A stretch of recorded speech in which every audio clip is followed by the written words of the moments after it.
Hi everybody, welcome back. We're making great progress. Let's jump right in. So on this video, we're going to create the playing surface, as well as we're going to cut the joints in these edges here for everything to fit together well. Let me show you what I mean by that. So if I hide the front view, you can see that we have all those joints cut in, but there's no holes for them to go into. If I hide the rights, I'll show you. See all these fingers they're going to fit in? They're called tenons. There's no holes for them to fit into here. So I'm going to turn the right side and front side back on. Cutting those are super easy. Let me show you how it's done. We're going to grab the combine tool up here, and it might be under the modify if you don't see it at the top here. And I'm going to come over here and I'm going to say, okay, target body is the first thing it's asking for, and what that is the thing that you're going to do the cutting on. So I'm going to target body. Well, I want to cut holes in this piece right here. The tool bodies are what you're going to use to cut with. So I'm going to grab this one and that one to cut.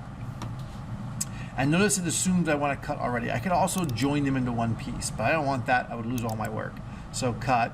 The next thing to check to make sure is keep tools is on. I'm going to uncheck mine and show you what happens when you leave it unchecked. I'm going to click OK. Notice how it cut all these wonderful joints for us. That looks perfect. But it also got rid of the two sides we were using, the front and the back. So to keep them, we used to click the keep tools on. To fix this, I could Control Z and undo and just redo the combine command, or better yet, I can come down here to the combine and here, right click on it and say edit feature. And when I do that, I can come over here and just say, okay, keep the tools, click OK. Now it did the cut and it kept the tools. If I hide the front, you can see here that all the things are cut and the tool is still there. So to do the other side, we just repeat the process. So we do combine. Our target body is this one. We're going to cut this one. And our tool bodies are going to be this end piece and this end piece. We're going to do a cut, and we're going to click on keep tools, and we're going to say OK. Awesome. Now all the joints are cut. I'll hide the front and the back. You can kind of see how all the joints are cut on all the sides. So everything looks fantastic. They're ready to go. Next thing we need to do is create the playing surface. And we want this playing surface to be down here like 3 centimeters below the top. The problem is we've got nothing to create a sketch on. So the first thing we're going to do is we're going to create a sketch. We're going to create what's called a construction plane. So we're going to create a construction plane 3 centimeters from the top, and that'll give us something to put our sketch on. To do that, I'm going to come here and grab construct plane, an offset plane. I'm going to zoom in on the top. I'm going to click on this top surface here. And I'm going to say I want to be 3 centimeters below it. It thinks up is positive right now, so to get down below, I just got to do -3. And you can see it's 3 centimeters down below now. I'm going to say, okay, that looks great. Enter. And now I can create a sketch on this orange plane I just made. Boom. Just like that. Now what I'm going to start with is a playing surface that's the full size of the entire thing. And then we're going to make it one thickness smaller in. We don't want our playing surface poking out the sides of the frame. So let's just get to it. To make that, I need to find 2 corners, this top corner and this bottom right corner, or the top right and bottom left. As long as you have 2 corners, you're good. You can make a rectangle. To locate those corners, I'm going to use P for project. I'm going to zoom in and I'm going to use this top right corner. Not this whole thing. You can, but it makes things a little harder. I'm going to just use this one corner here. And I'm going to come down to the bottom, zoom in again, and use that one corner there. And I'm going to click OK. And now on my drawing, you can see it's drawn these 2 purple circles. That's the 2 corners I'm shooting for. So I'm going to grab my rectangle tool. I'm going to go from this top corner to this bottom corner. I've got a rectangle now. I'm going to actually hide the left, right, front, and back pieces. And what I want to do is, we'll hide the left, right, front, and back. What I want to do now is I want to bring this in one thickness, because I want the playing surface to go all the way out to the outside. To do that, I'm going to do the offset tool. I'm going to click on this outside line, and I'm going to drag it in this way. Notice it thinks that in is negative, and that out wider is positive. So I just got to know that so I can do the right thing. So here I'm going to say I want to go inside, make it smaller, negative thickness, TH, enter, and then that's all I want, one thickness in, enter. Now this inside rectangle is the size of my playing surface. All right, so now I'm going to extrude. I'm going to click here on this one, and then I'm going to rotate so I can see what's happening, and I'm going to turn the right side back on so I can see. Notice how we're here, we're 3 centimeters from the top. We want to extrude the rest of it down and not up, because we want it to be 3 centimeters in the end. So here, instead of positive, I'm going to go negative to extend me down, TH for thickness, enter to enter that, and we're going to make it 3 layers thick, so times 3. Notice how it thinks I want to cut because I'm inside of another object.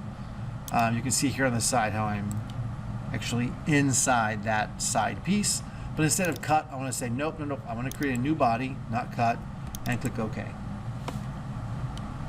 It's going to generate that new body for me, and I'm going to call that body 7. I'm going to call it the playing surface. It is so nice when you keep track of what your bodies and layers and everything are called, because it makes it easier to find things later as you're trying to find things when you get a complicated build. All right, that's what it looks like. Let's turn everything back on and see how we're doing. Boom, we have a playing surface. Problem right now is we need to cut joints in so that they have them. Let me show you what we're headed towards. So this is the Klask board. Let me turn the playing surface back on. We need to create all of these little like finger projections on all sides of the playing surface, and then we'll use those to do cut holes in the edges. Notice how there's a tab on the top, the tab on the bottom, a little finger on top and bottom of the playing board. All right, that's where we're headed. Let's get to it. It's not as hard as it looks like it's going to be. I'm going to turn off the left, right, back, and front sides. Just have my playing surface on. I'm going to create a sketch right here on the surface. I'm going to zoom in a little bit. Now we're going to cut back this material because our playing surface is bigger than what it needs to be. So we're going to cut out all the holes between the fingers. To do that, I'm going to grab a rectangle tool.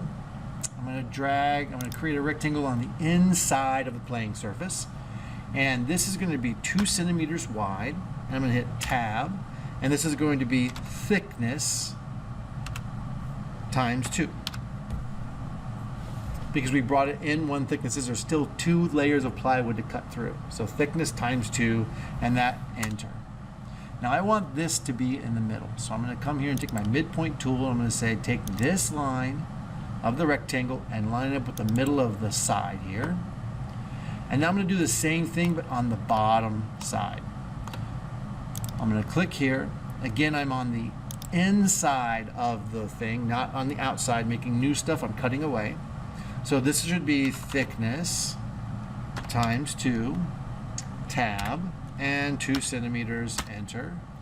I'm going to use my midpoint tool. I'm going to line this up with that. And now I can keep creating more of the holes around. But instead, I'm going to use a patterning tool. It'll be much easier. So rectangular pattern. Objects that we want to create a pattern for are this one, and that one. Oh, and the bottom one. We want all 4 sides. Makes life a little easier to have all 4. And then here we want this one, that one, and this one. And now notice how my handle to drag the arrows is at the bottom. So I've got to go back down to the bottom before I can do anything. Awesome. Now I'm back down to here. I'm going to zoom in so I can see both sides. And I'm just going to drag this out to a side. And right away I notice it's only going to the left. So I'm going to come over here and see which ones I'm dealing with. It's this one here with the 14. I'm going to say symmetric. So now it's going in both directions. I'm going to line it up with the outside edge. I want it to be overlapping. I'm going to zoom in a little bit more. I want it to be overlapping a tiny bit, but not more than it has to. See how that little bit of overlap is? But I don't want it to come up short. Otherwise I won't fully cut. No, that's not true actually. Let me go back on that. I'm going to drag this in from the edge like that far-ish. These exact dimensions don't matter.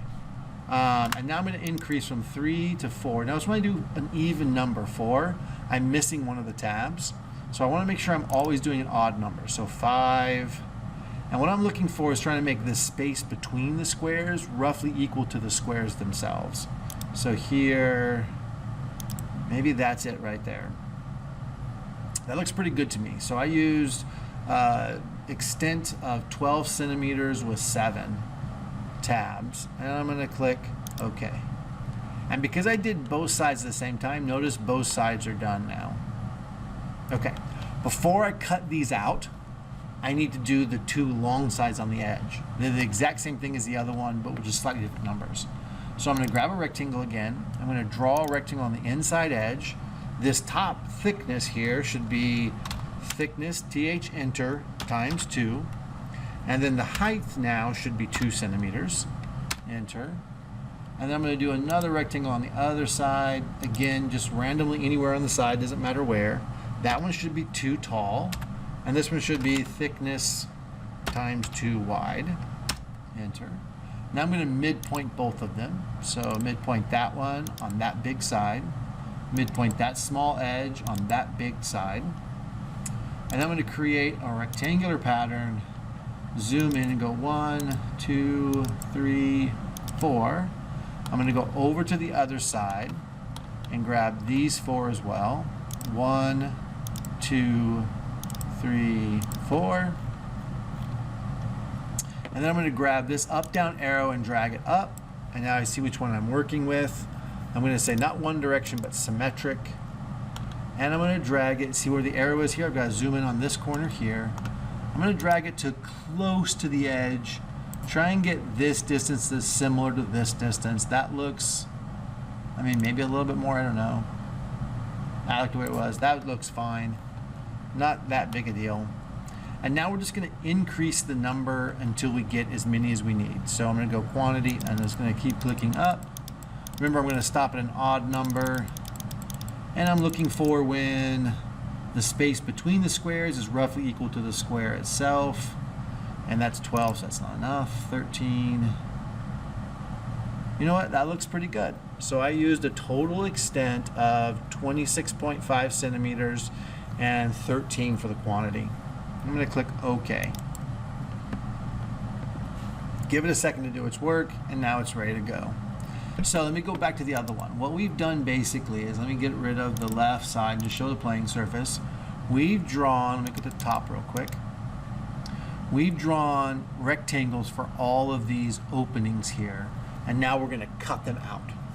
Okay, so back to our good friend, the correct one.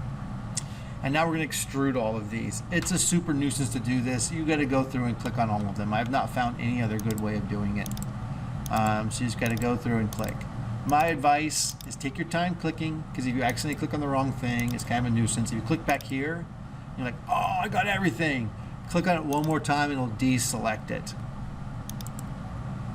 If it doesn't deselect it, you just got to cancel and start over with your clicking. My advice is just click a little slower so you're really accurate with your clicks.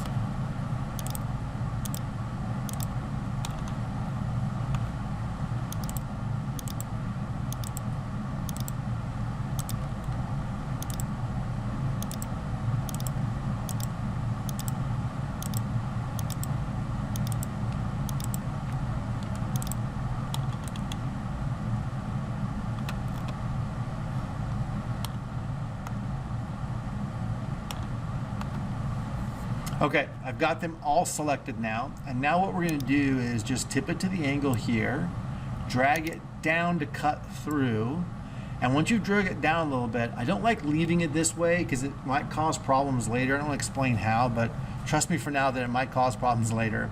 And over here for extent type, instead of distance, I'm going to do all the way through. That's going to cut it down to just going all the way through and no extra cut. And I'm going to say, okay.